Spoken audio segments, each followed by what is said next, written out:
bring their infield all the way in. Even though they've turned a lot of double plays. Oh, there's a drive to deep left field, and the ball game is over. An absolutely electrifying moment to send the Toronto Blue Jays into the ALDS against the Texas Rangers, and he knew it as soon as the ball left the bat. It's the rematch that everybody's been waiting for. Rangers and Blue Jays. The 2015 ALDS was punctuated by that Jose Bautista bat flip. And then, of course, in May of this season, the benches cleared in Texas. Big brawl between the two clubs. So looking forward to this matchup. It is game one. And I guess the first question, Eck, as we look at all that has gone on preceding this series, is the bad blood going to spill over to this best of five? The Rangers, I think, have been gunning for a shot to get the Blue Jays again. On a 90-degree afternoon here in Arlington. And we're ready for game one of the American League Division Series. It's going to be a brutal end to the season for one of these teams.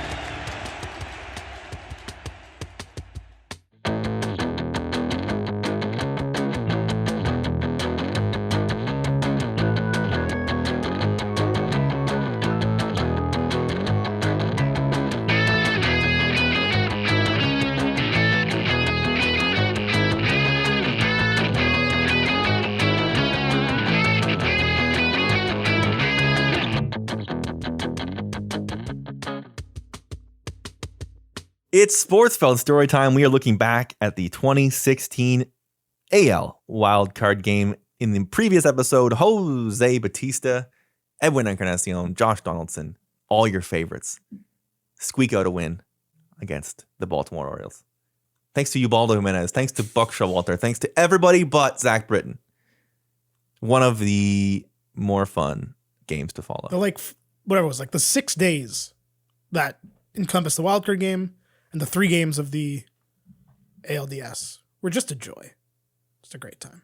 Yeah, great stuff. They absolutely go on to absolutely crush the Texas Rangers. I can't even tell you.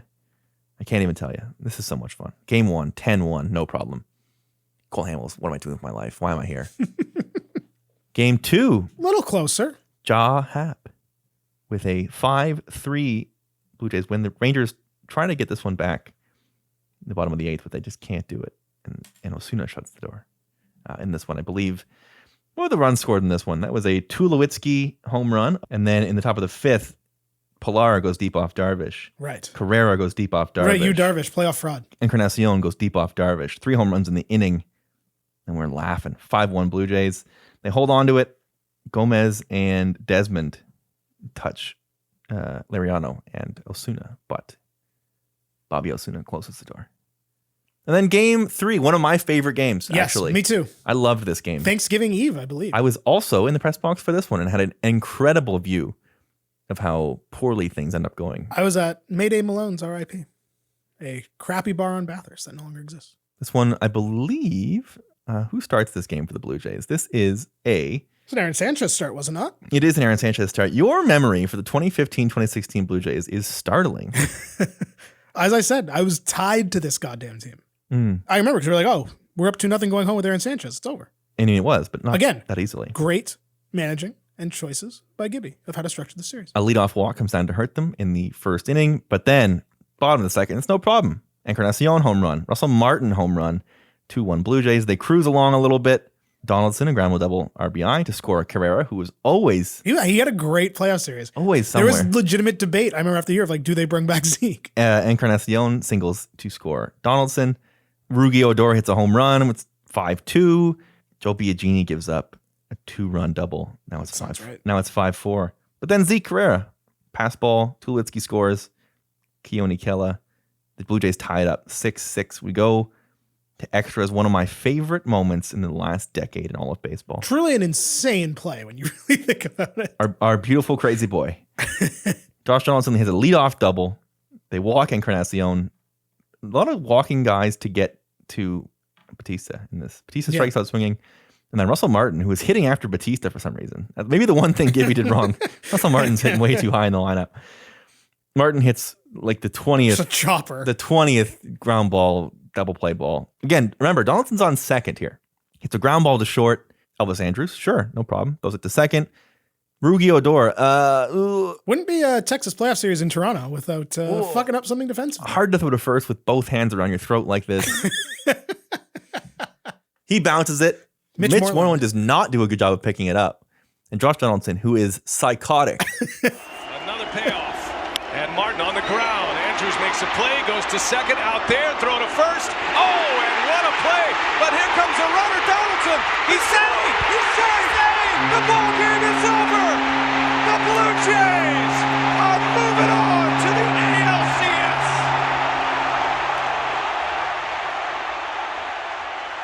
Josh Donaldson goes second to home, dives in, beats the throw. Once again, we file in to an unbelievably joyous Blue Jays clubhouse. It's funny you say Mitch. Like, I remember on the broadcast, like, great play by Moreland. It's like, no, it wasn't. He kicked the ball like 3 feet. Yeah, you should have caught it first and foremost. Yeah. I mean, it's a bad throw. I mean, it's a terrible throw. Odor threw that like 6 feet in front of him. But he's not fast enough picking it up to get Donaldson at the plate. Yeah. In his defense, why would he think he would have True. to? What kind of nut would be running all the way to the plate? That's Josh Donaldson. Never stopped the whole way. Yeah. I was watching him the whole way. Oh, yeah. The aerial shot of that play is amazing. He never even considers what's going on in the rest of the field. Sweet, beautiful Josh Donaldson. And Boy, then this makes me sad. And then we get the Cleveland series, and Andrew Miller was unbelievable in this series. Couldn't hit him. We couldn't hit any of Cleveland's pitchers in this series. This is the Drone Wars. Trevor Bauer. Trevor Bauer cut his finger. That's right. As much of a public enemy as Trevor Bauer could possibly be.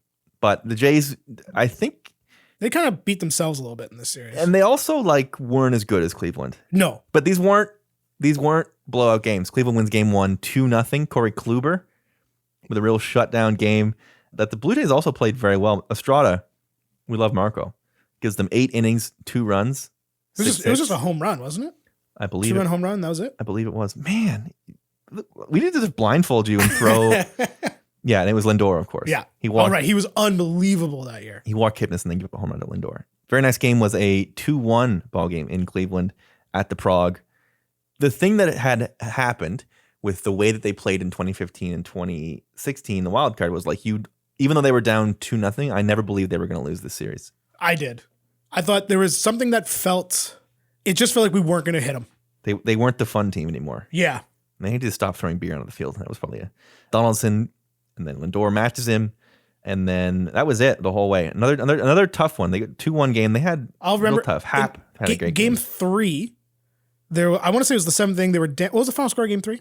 Final score of game 3 was 4-2. I believe it was 3-2 at this point. It's like the 7th inning. They had men on base. I think Zeke was on second, I want to say. I remember Donaldson just hit a fucking rope, and might have been Rajai Davis made a sliding catch, and some stat based on the exit velocity off the bat and where the ball was falling. Bottom 8. Had it was like a 98% chance to be a hit. And had that been a hit, they probably tie the game. And then at home, who knows? Who knows what happens in that series if that ball lands? That's my what if Ryan Goins catches the ball for 2016. Pilar, you're pretty close there. You bottom 8, and it was Pilar. He had stolen second. Pilar, okay. He had stolen second. But yes, it was the final out of the 7th inning. Oh, it was the bottom of the 7th. Fuck me. There you go. Jesus, man. This is amazing. I remember this year really well. Evidently. So now they're down 3-0, and that's trouble.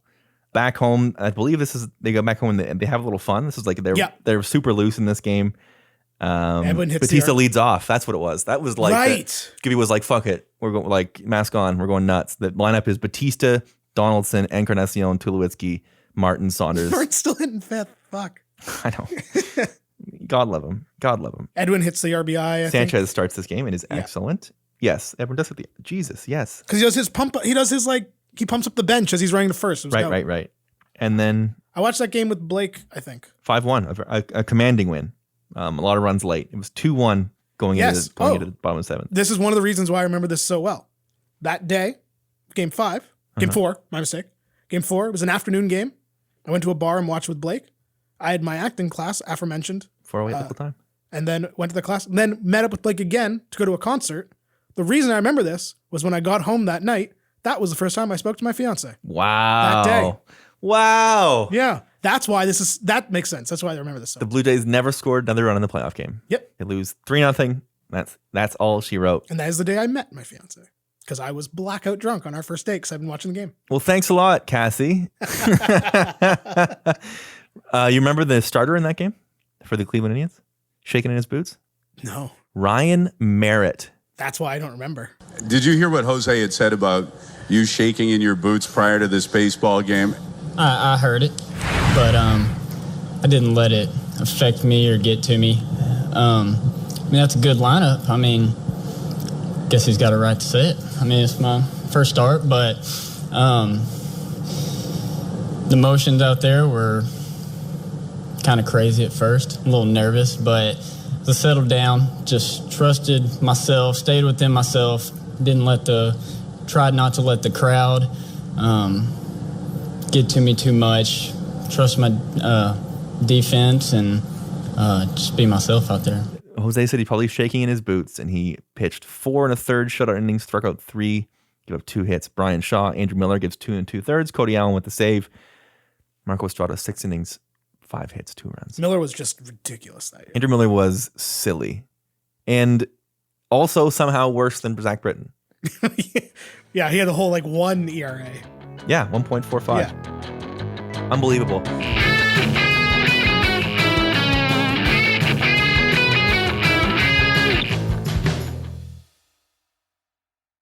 And then, well, Edwin goes to Cleveland. Yes. They let Jose dangle in the wind for a really long time before signing him. Yes. Josh Donaldson's arm explodes. Inexplicably, Josh Donaldson's arm explodes. Sanchez is never the same. Tulo's never the same. Happ is never the same. Stroman's never the same. Stroman was good in 2019. Yes, but on a bad team. Pilar Pilar. continues to be terrible. Russell Martin doesn't get another hit for another 2 years. And they don't start the rebuild yet. Right. That was a debate. Trade everyone and get your young guys. Because I believe they won 89 games in 2016. And the belief was they only needed to win 85-ish games to make the wild card. And I will say, I was banging that drum. Right. There was enough talent on that roster. I was like, there's no reason they can't win 85 games. In hindsight, though. In hindsight, it was really dumb. In hindsight, if you believe you have an 85-win team, what you should do is try to build a 90-win team. Yes, correct. And this season, 2017, is the reason why a lot of people hated Shapiro and Atkins up until now. I agree with that. And rightfully so. You know what? You're right. If you look at 2016 isn't really their team. But if you look at 2018, 2019, yeah, you can argue the merits of certain moves or where they are now. But they haven't really done anything that's what the fuck are you doing? But 2017, there was a lot of what the fuck are you doing? Do one or the other. Yeah. And they immediately signed Kendrys Morales. Yep. Not fun.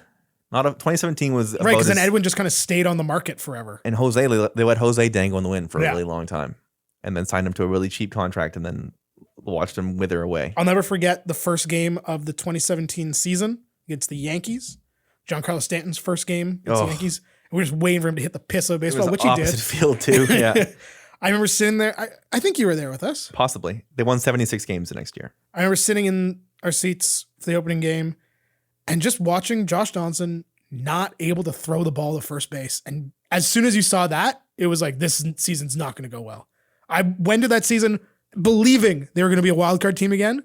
Sub Donaldson bounced the ball to first and went, nope. Some troubling things when you're looking at the 2017 Blue Jays, like Darwin Barney played the most games at second. Ryan Goins played 100. Oh, right, of course, because Devin Travis exploded again. Devin Travis played 50 games. Tulo played 66 games. Ryan Goins made 143 appearances. Steve Pearce played 92 games. Remember that? World Series MVP Steve Pearce. This is Luke Maley. Yeah. We were down to Luke Maley. Defensive catcher, Joy. Miguel Montero telling the Cubs to fuck off midseason. It started to derail, and I think only now are they starting to even begin to come out of the damage they did to themselves here. This is the year the Astros cheated, by the way. That's right. Mike Bolsinger, who we mentioned in the first episode of this series, sued them for how bad they are in this game.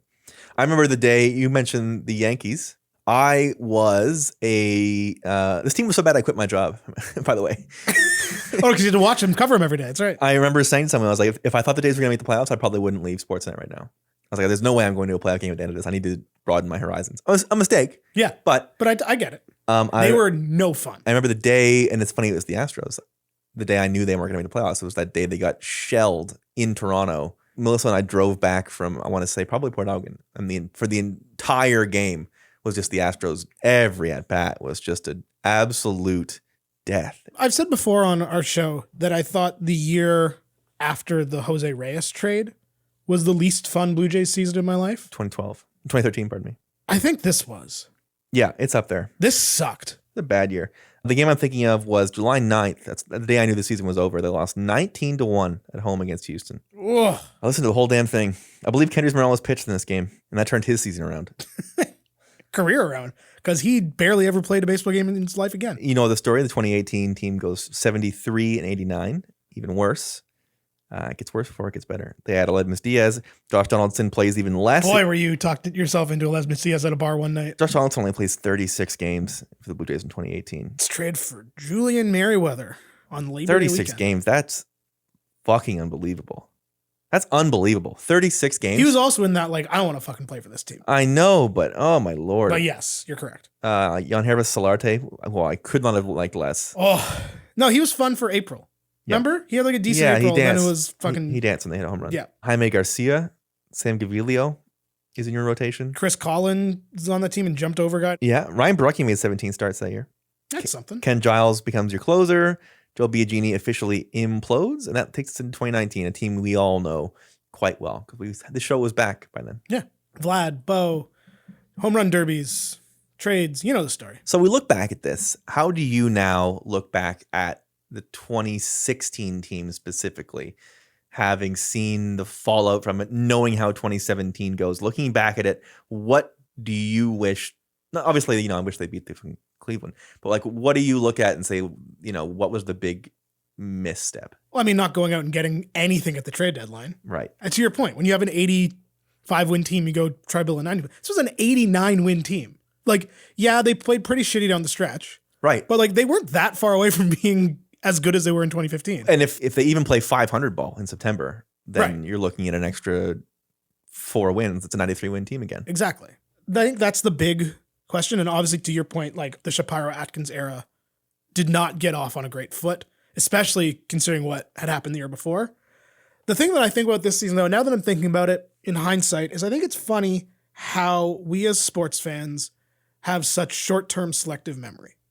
Because if you remember in 2016, when they didn't go and get anyone at the deadline, then in August and September, they weren't very good. It was like, what? This is a nightmare. Like, as I said, I was at that game against Boston, just like seething mad. Mm-hmm. Kill for that this year. I that was my big thought revisiting this too, is how ungrateful we were in September 2016. Yeah. How it was like, I don't even like these guys. Yeah. But looking at it, like, man, why they didn't have any bench? Like, they didn't get any bench guys. They had 9 very good players. Well, 7 very good players. I'm not counting Pilar. I'm not counting my favorite player. 2016 Russell Martin was not very good. No, he was bad. But like the I feel bench, like he went like, I know batting averages, whatever. Totally. I feel like he was like under 100 in the playoffs that year. Carrera, like the bench was Carrera, Barney, Goins, Upton, Tolley. Like that's not nothing. It's not good enough. It's like you have to have the lesson that 2015 the big addition was Deanna taught, Navarro to replace Josh Tolley, and he was fucking terrible. Yeah, and the lesson that 2015 taught us was what a difference Chris Colabello is. What a difference it is when you have a 10th guy that doesn't play every day that accidentally hits 300. Also, what the difference is when you're on the cusp, you go get David Price and Troy Tulowitzki. I'm not saying that too. That too. The 2016, that's the thing though. The 2015 team needed to go get those guys. Cowardly. The 2016 team didn't need to go get a Price or a Tulo. Mm-hmm. That's what I think is the most frustrating. They didn't need to go get the Sanchez was fucking lights out. Happ was great. Estrada was great. Stroman was decent enough. Like, they didn't need the ace. The offense was good. Like, they needed a left fielder. Mm-hmm. And they went and got Melvin Upton Jr. Boy, I got to tell you, you nailed it about Russ. He was 0 for 4 in the wildcard game. Then he was 1 for 12 in the DS. And then he was 2 for 17 in the CS. So he had 3 hits in 33 at-bats. That's not good.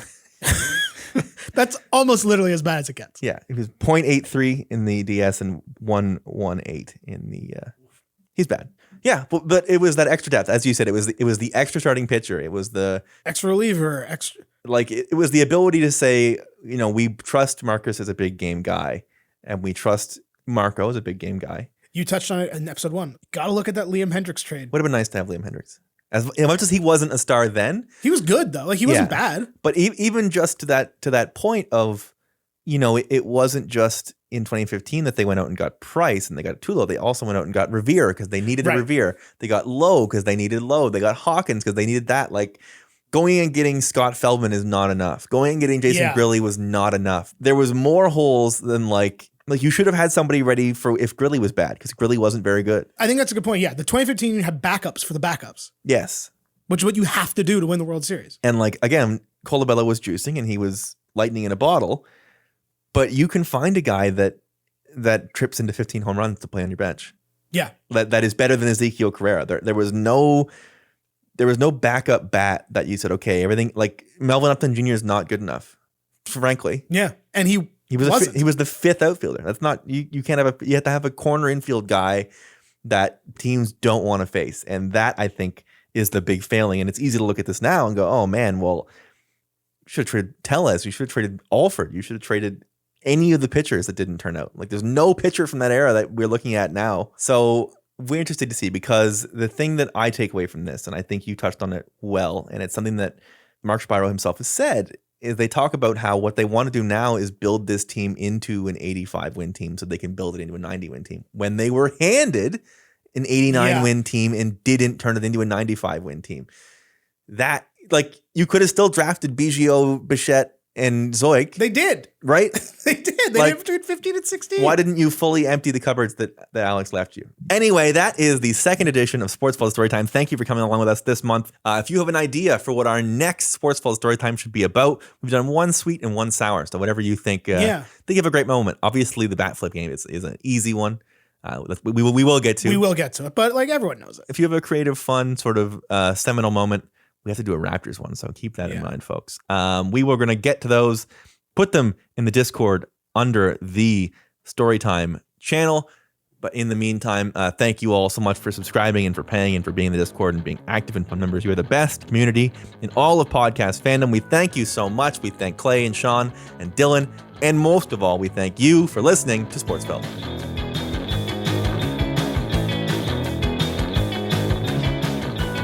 We're going to be back soon because there's going to be drama. There can't not be drama. Whether it's cheesy drama or not, there's going to be playoff baseball. And that's always crazy.